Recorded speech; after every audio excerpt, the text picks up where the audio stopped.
بیا چمن از تقدیر و قسمت دیدمه. چقدر سنگین. من میخواهم اپا جان که در آینده آینده شوم بر. سلام به همه شما دوستان و مخلصان عزیز. باوری دارم که پزمان برنامه های من شده. امروز یک گل دخترک را من دعوت نمودم. آرزوی دلش را میخواد که به شما بگوید.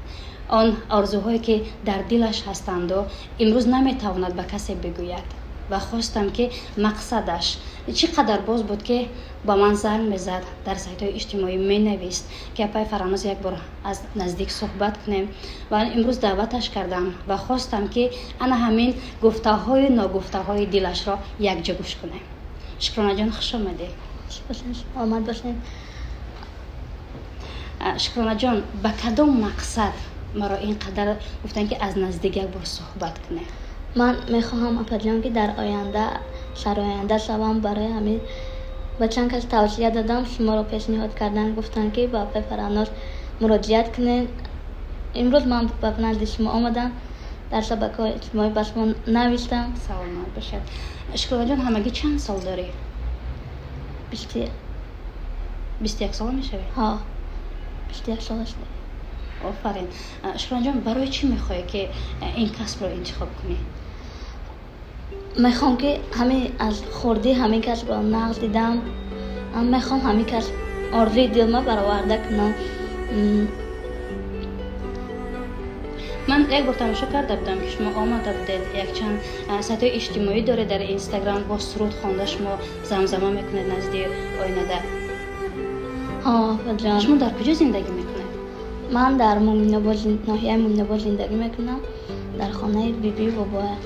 چرا در خانه بیبی و بابایتان؟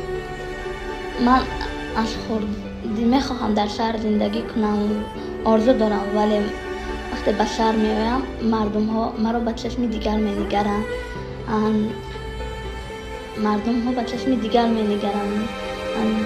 در خجالت میمونم دیگر، برای همین در مومن‌آباد زندگی میکنم. این چیز شما رو افتاده میکنه؟ بله. چرا؟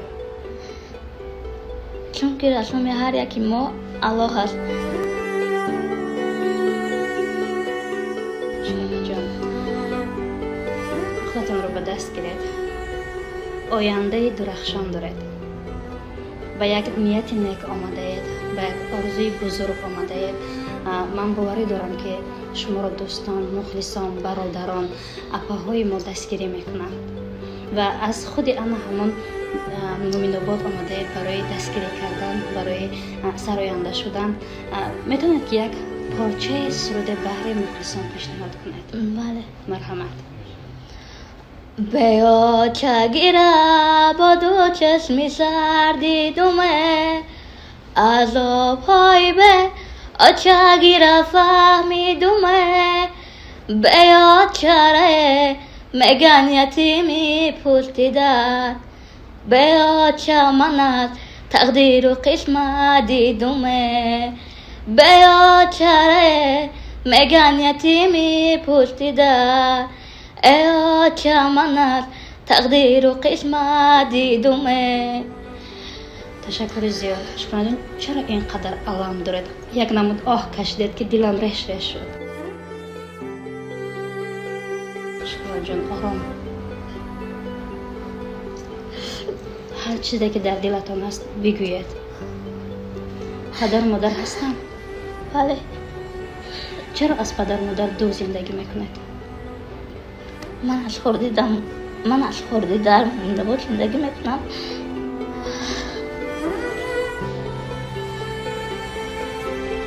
شکرانه جان آرام. خواهش دارم آرام. من باوری دارم که به هر یک آرزوی دلتان میرسه. ما یک جا همه یک از یک ریبان سر میبریم، کوشش میکنیم که شما رو دستگیری کنیم. در عائله چند نفر هستید؟ در عائله شکرخته 5 نفر هستیم. 5 نفر. یگان نفر دیگر مثل شما هستن یا که نه؟ نه، تاق خودم. من باوری دارم که این چیز شما رو دیگر رو افتاده نمیکند. انشاءالله بجا. از این پس همه یک جا به پیش روی فقط قدم میگذاریم. همه خیر؟ بله. خب چی نگفته داری در دل خود که امروز نزد من آمده؟ من فهمیدم که مقصد برای نزد من آمدن دستگیری کردن با از طرف مخلصان است. دوستان عزیز، هنگامی که شکرانه بانو در سایت های اجتماعی بود و من هر روز تماشا میکردم و یک مرتبه بر سایت اینستاگرام من نوشت که اپا جان شما خوب هستید، سلامت هستید و میخوام که با شما یک صحبت گذرانم و از او پرسان شدم که مرحمت چی میخواهید؟ و با گریه، انا میخوام گریه گفت که من میخوام که سراینده شوم و با چند کسی که مراجعت کردم نمیدونم برای چی یک کمک که با من همکاری کردن بعدن دیگر با من هم صحبت نشدن. نمیدونم شاید از چی باشد سببش را نمیدونم گفتو، ولی بسیاری ها شما رو توصیه دادم و من گفتم که انا همین ساحه سرایندگی کسب من نیست، شاید من نتوانم، شاید از عهده‌اش برآمده نتوانم، ولی خواهش کرد که کمی هم باشد در پهلوی من باشد، مرا دستگیری نماید. و من از چه سبب با این قدر دل باوری من دستگیری کردم و دعوت کردم برای صحبت، برای خاطر که من باوری دارم که شما هستید که انا همیشه شکرانه جان رو دستگیری میکنید و همین خاطر دعوتش کردم. از این پس اگر شما راضی باشید، اگر شما گویید که اپای فراناز ما میتوانیم در بر شما باشیم دستگیری کنیم شکرانه جان را، شما شکرانه را با هم بگیرید و میتوانید که کمی هم باشد دستگیری کنید. اگر راضی باشیم ما از این پس یک چند نوارها و سرودهایی که میخواهد پیشنهاد کنیم برای شما. همین خیلی شکرانه جان دیگر گریه نمیکنه، بیا برای خنده یک سرود میخوانیم. آچه در بازار روا کن که حسیدم بدرد، آمدم آچه جان تا که بگیرم خبرد، غم و درد و علم و گریه بی اشیار بسی، نبینم آچه جان کاش دیگر دردی سرد.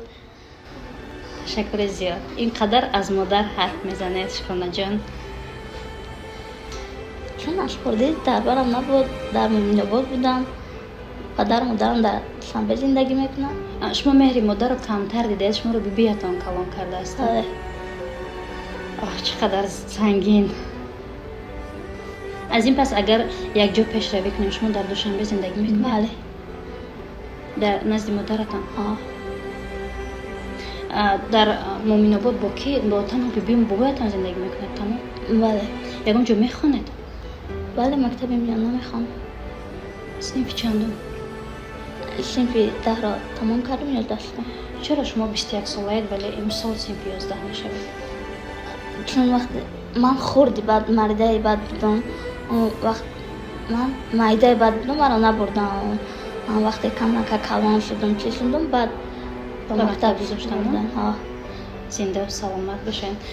امروز آمدین یگان مایده در دلتان یگان خرسندی شد که آمدیم این برنامه کردیم، مردم تماشا میکنن، شاید از این پس قبول کنن، هر روزه صحبت ها شوند، شاید سرودتون علاقه خیت شوند. بله چرا نه، اگر باز دستگیری کنن بگن که اپای فراناز بگیشه باز خرسندی بدتر بد میشم. باوری داشتید که من قبول میکنم شما رو برنامه میکنم و با مردم پیشنهاد میکنم که بیاین دستگیری کنیم، همیشه امیدوار بودین؟ بله باوری داشتم که اپای فراناز قبول میکند. سلامت باشید. دوستان عزیز، این بود یک صحبت کوتاه با شکرانه جان. باوری دارم که بعد از تماشای این برنامه همه یک جا دستگیری میکنیم شکرانه جان را و کسانی میخواهند که من شکرانه جان را دستگیری کنم و در آینده پیشروی کنیم در کامنتر فکر و عقیده های خود را بنویسید.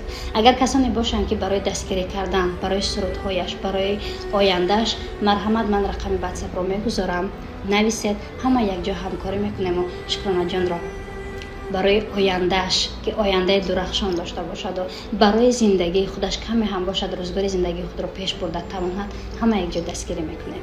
امروز در خدمت ما بودن و من برای دیگران توصیه میدم که هر کسی گلابسک است و میخواهد که در تویش از دیگران خوشتر باشد و دیگر گلدخترکانی که میخوان در توی مرکه ها زیباتر باشند، پس مراجعه کنند به کاشانه حسین ادیبه و کران گزارش. خیر دوستان عزیز، تا نوگانی های آینده.